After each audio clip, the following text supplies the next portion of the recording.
And so it is truly my pleasure to call you a friend and to call you up on stage here. Dr. Stephen Fallon, Executive Director.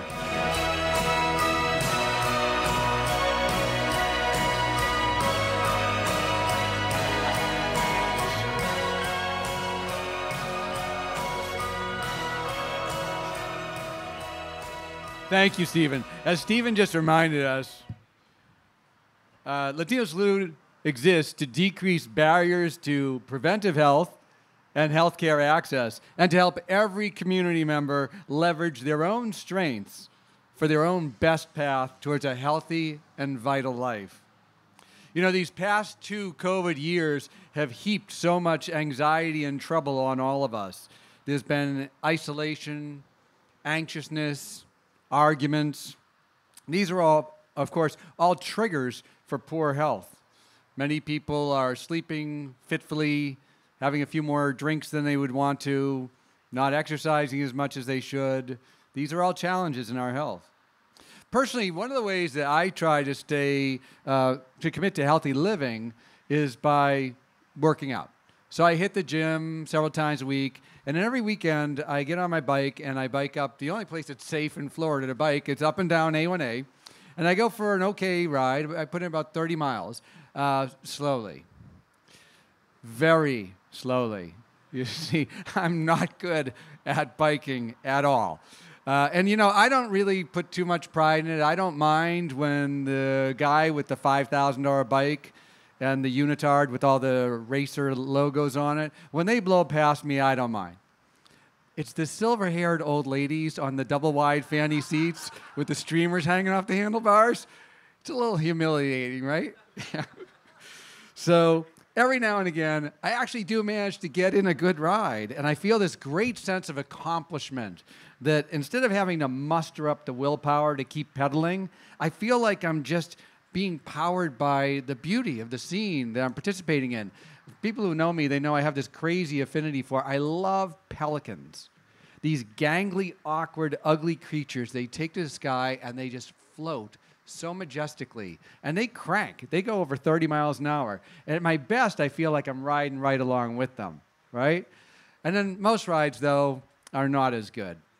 And I tell myself, well, at least I got out there. At least I did something. But, you know, there's always this little voice of reproach. Like, well, you could have done better. You could have worked it a little bit harder. I take that on myself. And that pretty much summarizes what we all get wrong when thinking about health.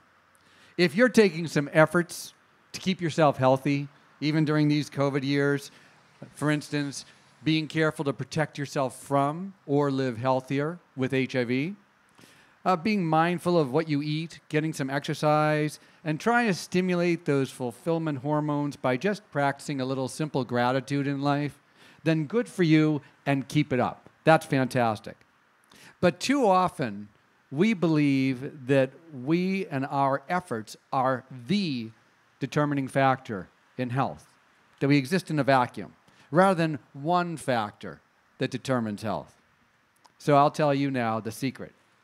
The real reason that some of my bike rides come with a soundtrack of victory as I sweep back home, tailwind. Okay? And the reason there are times when I'm struggling so much that the sun is setting and the shadows are lengthening before I can get myself home, ambulances are slowing down to see if they're going to pick me up, headwind. Right? So most of the time, these winds go unnoticed. I take credit for a wind I didn't feel. I beat myself up because I wasn't emphasizing how much the wind is slowing me down. And that's what we all do in life. Most of the time, the winds of life go unnoticed. So when poor events happen with one's health, we blame ourselves. Or if we see community members who become HIV positive, many people say, well, what did they do wrong? Look at them. Why did they do that? It was different in my days. We didn't know better. How could they let this happen? They're acting as if every choice is in everybody's hands. There's some choice, and we want to empower it. But we all face winds that are either pushing at our back or pushing against us. So the point of this is that none of us is the sole author of our health. We're each just contributing writers. For each of us, our health depends on choices, yes, but also on some luck and some good fortune. What Charles Dickens referred to as the accident of birth. Even now, public health officials say that one of the greatest predictors of every one of us, our personal health and longevity, is simply the zip code we live in. So a lot of this is out of our hands. Every now and again, though, we encounter winds that are so forceful, either in our face or our back, that we know they're playing a role. And we're grateful because they're pushing us along.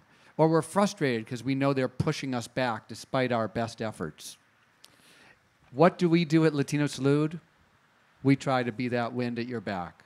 We try to help power you towards your best decisions for the best odds, the best chances. There's no guarantees, but the best chances of a long and healthy life.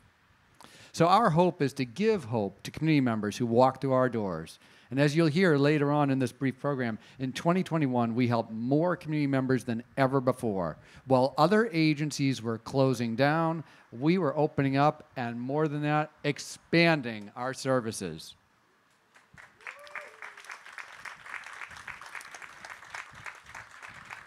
And that's owing in large part to the dedication and perseverance of some of the kindest and hardest working staff you'll ever find at any agency. Can you please show some appreciation for the staff of Latino Salute, Wilton Manors? And Latino Salute, Miami Beach? And Latino Salute, Westchester?